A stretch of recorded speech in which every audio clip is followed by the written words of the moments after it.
Halo teman-teman Flow Film yang sedang menikmati hidup. Saya sengaja mengupload video ini di malam minggu supaya yang tidak berangkat ngapel atau yang tidak diapelin bisa sedikit terhibur dengan film yang akan kita ceritakan kali ini. Nah, film yang akan menceritakan tentang seorang wanita yang tinggal di tempat yang sepi dan harus bertahan hidup dari seorang psikopat. Nah, apa yang akan terjadi pada wanita itu selanjutnya dalam film Hush 2016 ini? Baiklah teman-teman semua, santaikan diri kalian, anggap malam ini malam terbaik. Ayo kita mulai. Di sebuah desa kecil terlihat seorang wanita cantik sekaligus pintar memasak. Ia bernama Maddie.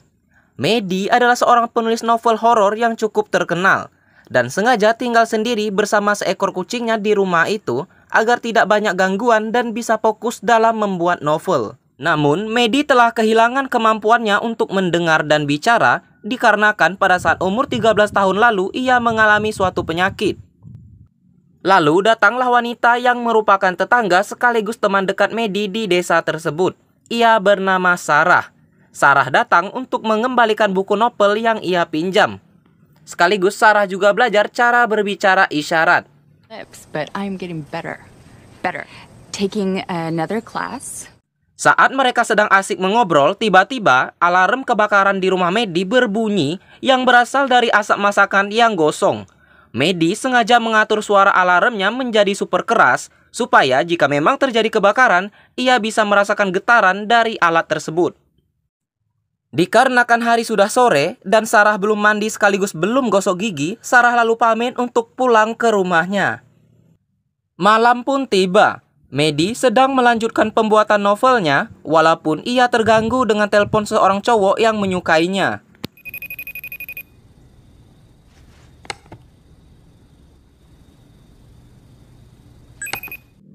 Saat Maddie tengah membereskan dapurnya, terlihat Sarah yang berlari ke rumah Maddie dan menggedor-gedor pintu.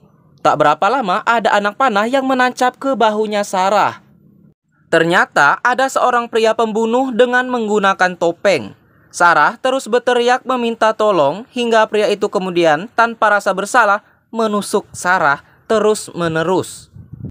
Pembunuh itu jadi sadar bahwa Maddie ternyata tidak dapat mendengarnya. Kemudian dia menyeret tubuhnya Sandra dan menyembunyikannya. Saat Maddie melanjutkan pekerjaannya, pria itu lalu masuk dan mengambil handphone Maddie. Squish. I seriously, Maddie. Maybe if you come back. Behind you. Thought I...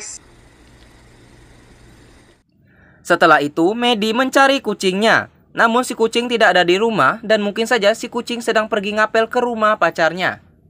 Maddie lalu lanjut duduk di depan laptop dan hal aneh mulai terjadi. Di saat Maddie ingin melanjutkan pekerjaannya, ia mendapat pesan dari HP-nya sendiri, yaitu foto-foto ia di saat ini.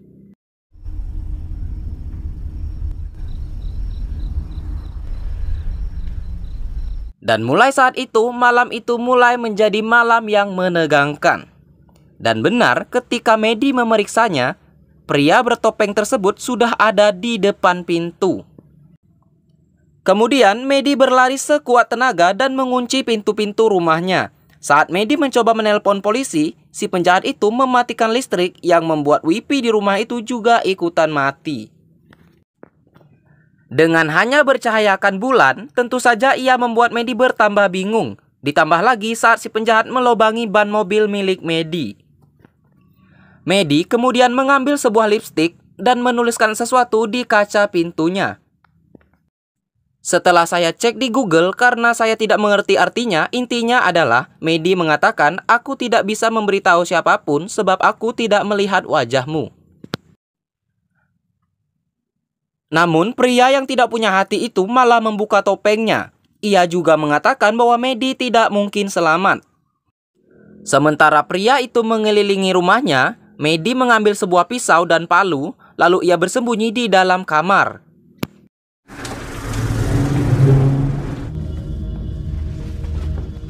Lalu pria psikopat itu menggunakan tangan Sarah yang sudah tidak bernyawa untuk mengetuk-ngetuk jendela kamar Maddie.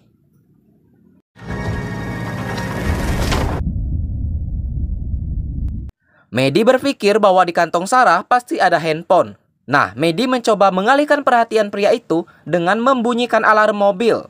Dan benar, sang pria itu pergi ke mobil untuk mematikan alarmnya.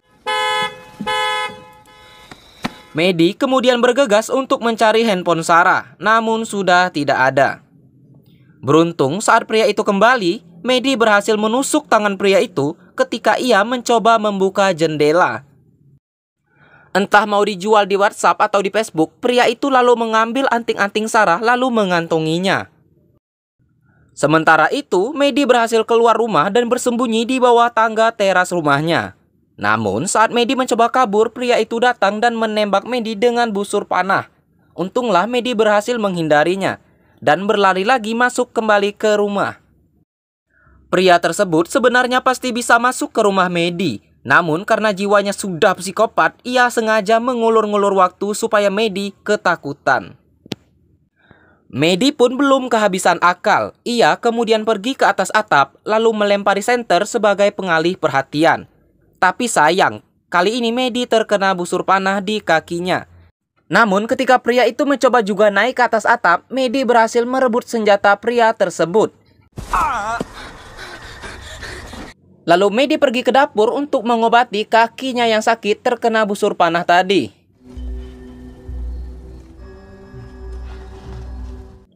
Lanjut, setelah itu tibalah seorang pria bernama John. John adalah pacar dari Sarah dan memanggil-manggil Sarah di rumah Medi. Dengan liciknya, pria psikopat itu mendatangi John dan berpura-pura bahwa ia adalah polisi. Karena dengan tubuh John yang berbentuk atlet MMA itu, pria psikopat itu berpikir kalau berkelahi ia udah pasti kalah. John pintar ternyata, ia tidak percaya begitu saja. Apalagi saat anting-anting Sarah terjatuh dari kantong si psikopat itu. Hingga John semakin yakin bahwa pria itu tidak tampak seperti polisi. John pun mengambil sebuah batu sebesar kelapa muda. Namun saat John akan memukulnya, tiba-tiba Medi memukul-mukul pintu rumah, yang menyebabkan John menjadi lengah. Dan pria psikopat itu menusuk leher John. Medi, kalau saja kamu diam, pasti filmnya telah selesai. Pria itu kembali menusuk John di bagian kaki. Dan ketika John tampak pingsan,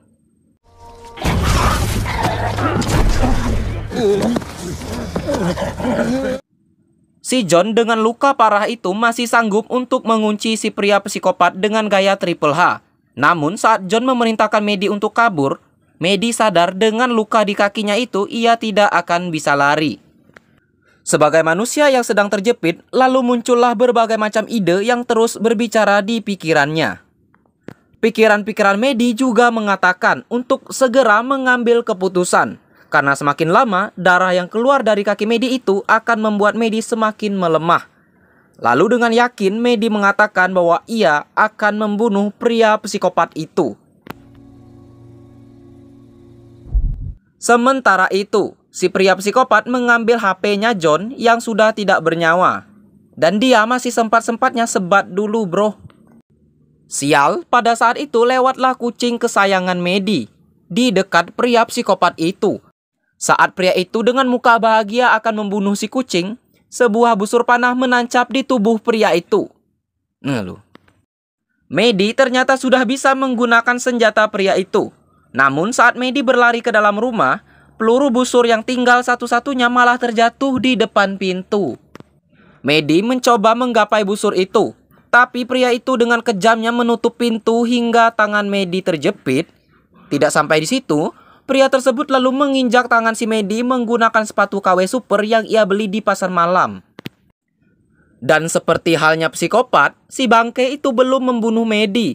Ia pun memberi Medi kesempatan untuk menarik tangannya dan membiarkan Medi untuk mengunci pintunya kembali. Dengan kaki yang sudah bolong dan tangan kanan yang hancur, terlihat dari tatapan Medi bahwa ia akan membalaskan semua itu segera. Lalu dengan tekad yang kuat, ia mengambil darah dari bolongan di kakinya dan menuliskan di pintu, "Ayo lakukan, pengecut."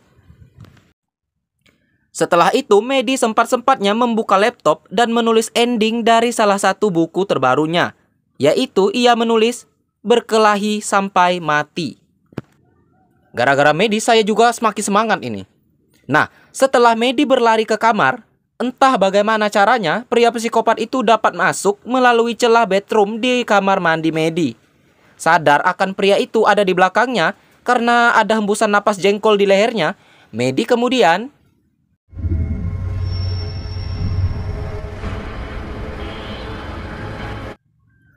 Medi lalu keluar dari kamar, dan karena sudah lemas, ia pun hanya duduk di dapur. Saat pria tersebut datang, Medi langsung menyemprotkan mata pria itu dengan... yang pasti itu bukan cat pilok. Ketangguhan Medi tidak sampai berhenti di sana. Setelah itu, Medi menyalakan alarm kebakarannya, yang dimana bagi pria psikopat itu, suara dari alarmnya sangat mengganggu. Tak berapa lama, pria itu kemudian menangkap lalu mencekik Medi.